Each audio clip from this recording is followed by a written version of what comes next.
Once they get it together where they don't need the dollars, and they're developing right now as we speak an alternative to SWIFT system, which will be unveiled here coming up in May of this year. Russia has developed it along with several other nations. It does the exact same thing that the SWIFT system does, but it never touches a U.S. dollar. And U.S. dollar transactions are not allowed in that system. They're developing this to intertrade between their own currencies and settle. Some of this will be resource-based, and some of it is going to be gold-backed reserve-based. Once you start to see that, and once these larger countries figure it out on how to trade amongst their own currencies without using dollars, they're going to be like, we don't need your treasury bonds anymore. Sayonara, dude. And they're going to come a tidal wave of those things back to our shores.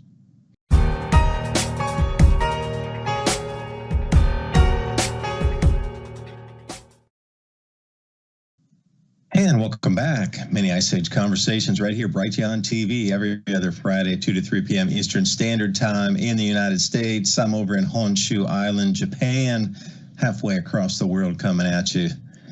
Time delay, 12 hours, middle of the night, but still full of energy here to bring you the shift that is occurring.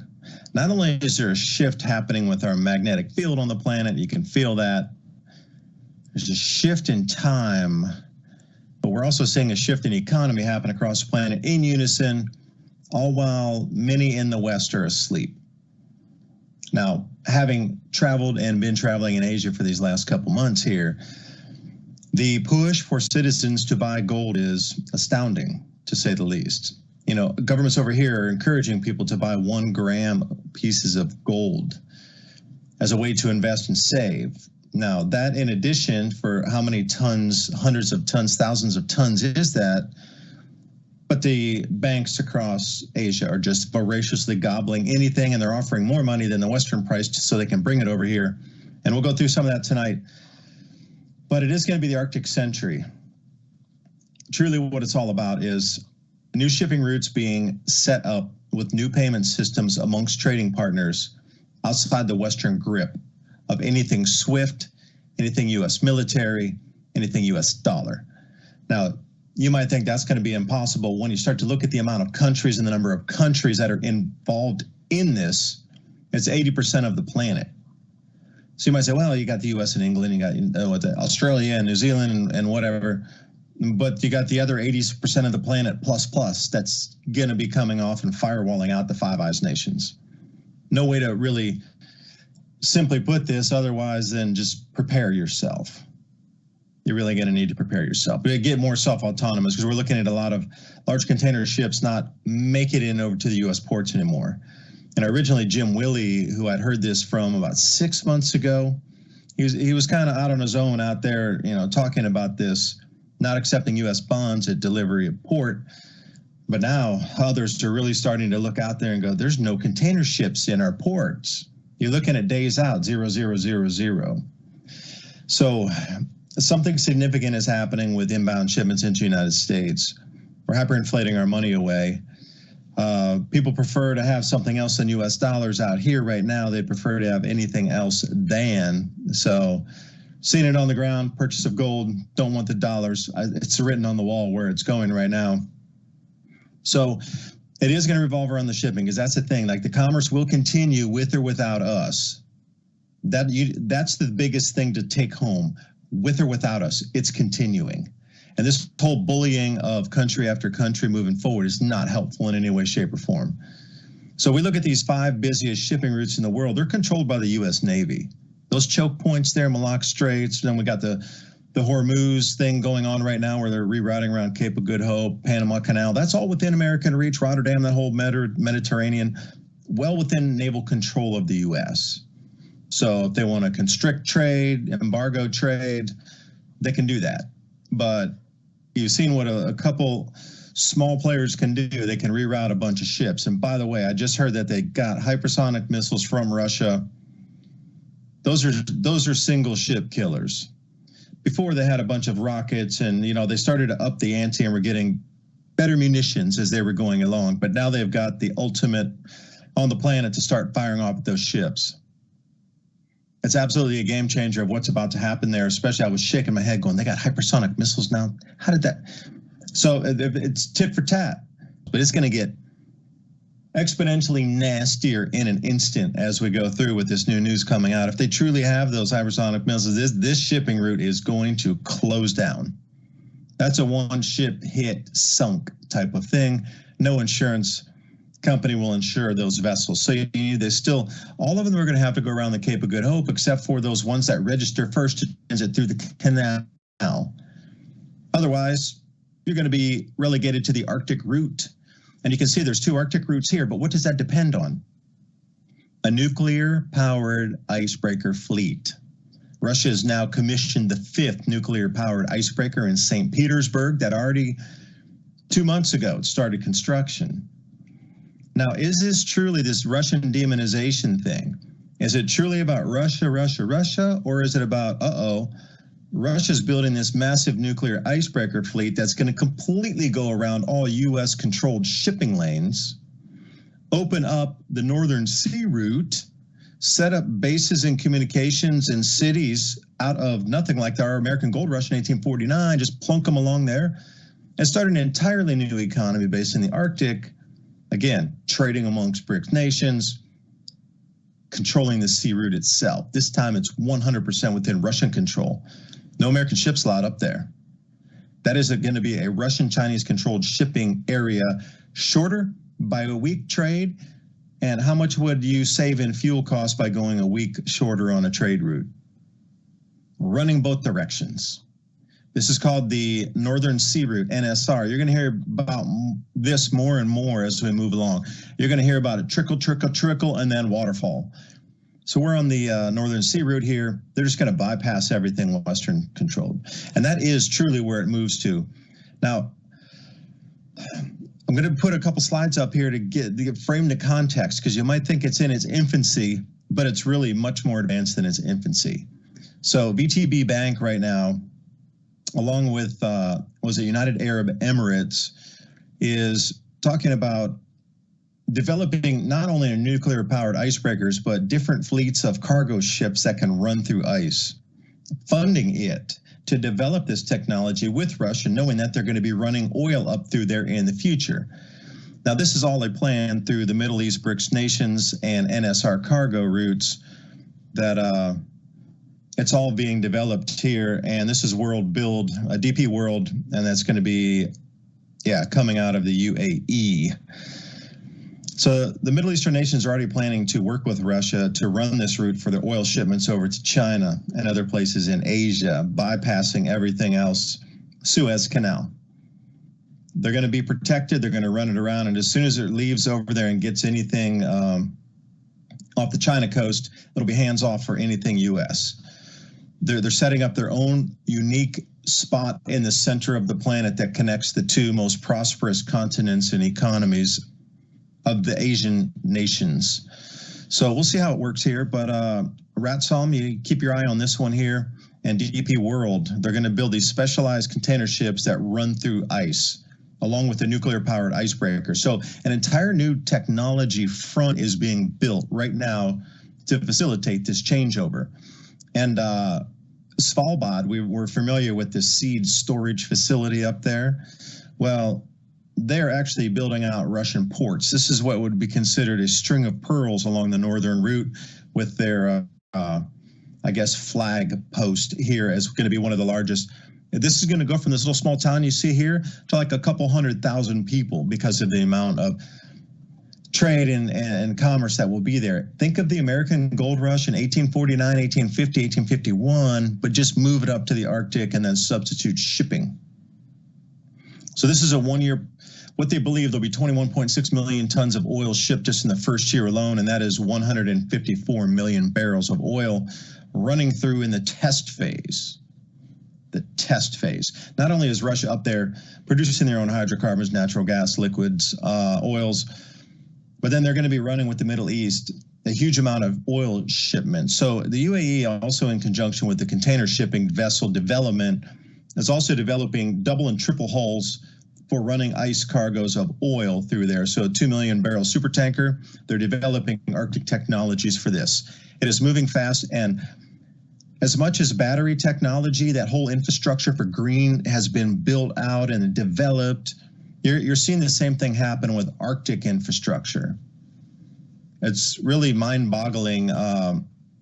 The development of different specialized vehicles to transit and move heavy objects over ice and snow without breaking through. There's Arctic buggies. Everything's being Arctic hardened up there. The Arctic LNG 2 project, which America is trying to put on hold, obviously, because it's supported by the Chinese, developed by the Russians, and Russian gas reserves are going through it. So obviously that is going to be cut. So that it wasn't anticipated this would be live by now, excuse me. But we saw what happened with the sanctions. Now the new, I should say, infrastructure and also technology, these metals need to be quite a bit harder than what we're used to in, say, 0 or like Fahrenheit at 32 degrees right at freezing, or 20 degrees, above freeze, 70 degrees Fahrenheit, 20 Celsius. They're developing entirely new technologies that will work in 60 degrees below 0 Fahrenheit up to 90 degrees below 0 Fahrenheit. Like the metals become much more brittle, and there's all types of problems that happen. Things seize up. Nothing works at that temperature. 90 to 125 degrees below 0. I mean, nothing works in our modern infrastructure unless it's developed too. And this is what they're developing, is an entire new gamut of machinery, machines, ships, anything from the windshield wipers out on the ships to everything else, from the radar towers. Everything else is developed for the Arctic. It is an entirely new industry, as much development gone into it as the battery economy. Think, put that in perspective for a second. How big has the battery economy become in trillions of dollars in development and companies? You're watching the same thing happen in the beginning years of this Arctic technology development. Not a lot of people are seeing it, but it's there. They're seeing it. So here we got, now the BRICS going to be big. I agree, it's going to be super big. 25 new countries have applied to join to the BRICS. Now, I remember very cleanly doing shows on the BRICS about a year ago, and I was laughed, and like, nobody will ever join that. That'll have no effect on us whatsoever. You're crazy. You're talking about the BRICS. That's like 5 countries. They're not going to do anything. And now we got a majority of the OPEC nations have already joined, like Saudi Arabia, for example. That's no longer going to take exclusively dollar payments. They're going to take anything. And other OPEC nations, UAE, Qatar, all joining. Iran joining, Egypt joining, Morocco, Algeria, Libya joining. These are all major oil producers. Nigeria joining as well. So then we take a look up here. Who's going to be the next BRICS candidate? Mexico. Can you believe it? Indonesia and Nigeria. Indonesia is a major oil producer. I think about Mexico joining the BRICS. Maybe that wall that they're going to be building is to keep the Americans from going into Mexico. Walls are built to keep people in places. Do you think moving from East Berlin to West Berlin, do you think that wall was there to stop the West Berliners from going into East Germany? It was to stop the East Germans from getting out. So it wouldn't surprise me if the wall goes up and then it's to prevent Americans from leaving to go and crawl down over into Mexico because the conditions get so atrocious up here. And you got to look at it from a different set of viewing lenses. But then we get down in Central America, so it's just kind of curious.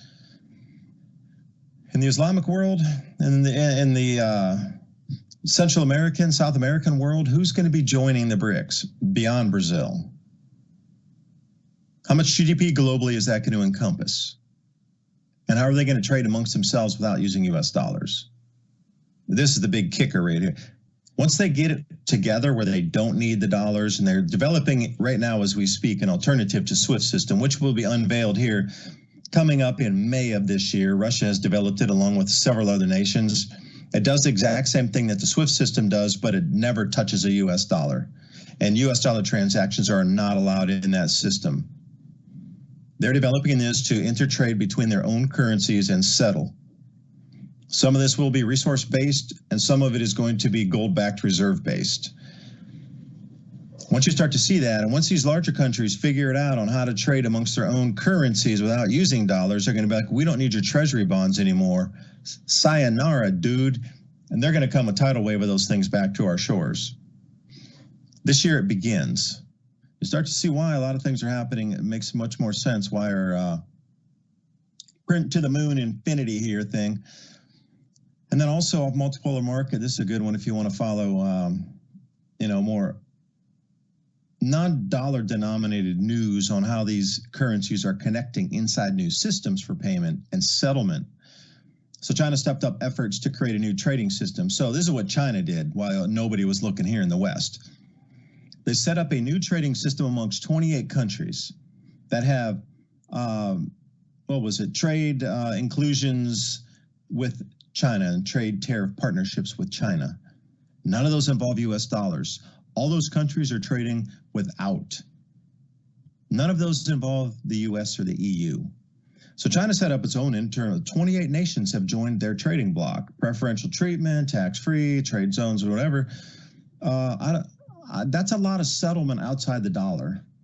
And you start to see, well, this is really going to have an effect. Like 1 + 1 = 2, times 2 is 4, times 2 is 8.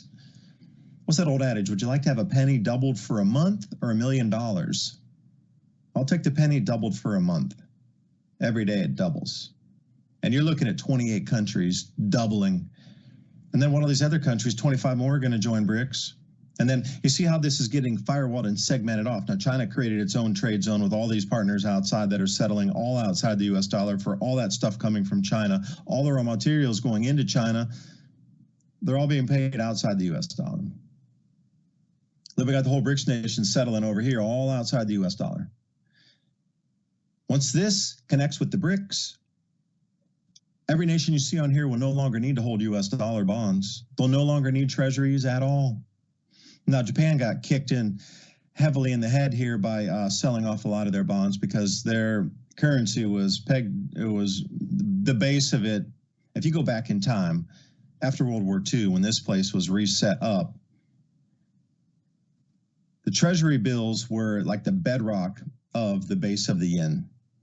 So as they sold that off, since they're debasing, literally debasing their own currency when they sell off the dollar holdings, they were doing it to buy back gold. And, it hurts in the short run while their currency gets devalued. Last time I was up here, it was 100 to 1 when we were traveling. And I was here before that, too. A couple of times it was 80 to 1. Now it's 150 to 1. So imagine going from 80 to 1 to 150. That's a 50% devaluation in the money. Now, everybody around here is complaining about it because everything's, for foreigners coming in and traveling, it's cheap in Japan right now. You're like, this is the cheapest it's ever been, literally, except maybe once in the 1980s when there was a currency crisis here. Maybe middle 1990s when Thailand got rocked with their currency crisis, also Asian financial crisis.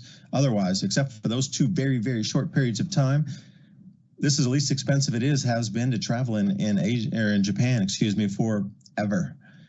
Everything's half price right now. You can't believe, really, if this is what's happening here, I cannot imagine it happening in the United States. It would be devastating if it happened to our country, where we lost 50% of our value of everything, and everything doubled, and then it triples and quadruples. That's where they're going here. If they sell any more of the treasury bills, they are going to triple the losses on their money. They're not going to be 50% cheaper. It's going to be 75% cheaper. And then it's going to be, then it gets out of control. And people really start losing their marbles because they're losing their retirements. They can't buy anything. They're working so many hours, and the money's only buying half as much.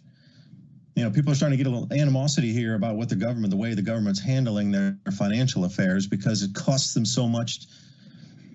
And then we got the petro rupees, got Reserve Bank of India asking the country's state-owned refineries to pay Persian Gulf refiners and suppliers in rupees, not dollars. Again, going right around the American system.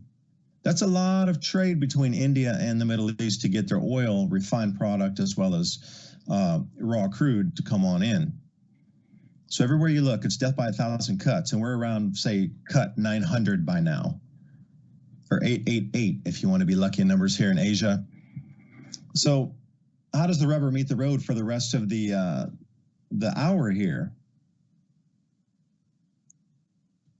People are no longer trusting the dollar. They're moving to different things, different assets that will hold value as the dollar continues to decline in value. You can't tell me that gold hitting all-time record high in the same day, in the same hour that Bitcoin hit all-time record highs ever. Both of those assets in the same days as storage of safe haven to run to preserve wealth in the same days, in the same hours. The messaging is clear. People are starting to look for the exit. And sitting here in Asia, looking back outside the whole media narrative there, we're looking at what's really happening on the ground here. There's not much. There's going to be a flood of money coming back, a flood. And nobody's talking about purchasing gold in America. Maybe Costco did. Oh, and by the way, Costco just started to offer silver, but you have to buy a full 25-ounce coin tube with that. They're not selling a single ounce. You got to buy a 25-ounce tube, and it's $2 over spot. So take that into consideration. They were the first ones that started to sell gold. Now they're selling silver. And when we sit back here and look, and like nobody in Asia wants dollars, they want to divest from the dollars. They want to divest from America. They know they can't because their currencies will be crushed if they do, because Japan was the example. The minute they can jump the ship, the second they can get out of US dollars, they're out. I mean, people are just itching at the bit to get out of the dollar over here. It's really insanity when you look back as American looking at what they want to remove to get out of our control system so they can break free and actually have some hope of, spurring their economies again versus raked over the coals and things taken at low bargain basement prices because of these IMF programs and what they've been, railroaded through with the World Bank, all behind the U.S. military pushing this for the last 50 years. It's scary to think how quickly it's going to happen too. Once they're able and find that mechanism to get out, like all these trade agreements, once those two connect, you're going to watch it happen and faster than real time. It's going to be blinding lightning speed where you wake up in the morning and the banks will be closed. They won't have any cash reserves. You'll have been hyperinflated in a day like they were in the Weimar Republic. And I don't know how we're going to all handle that, but we'll talk about it when we come back from the break. See you then.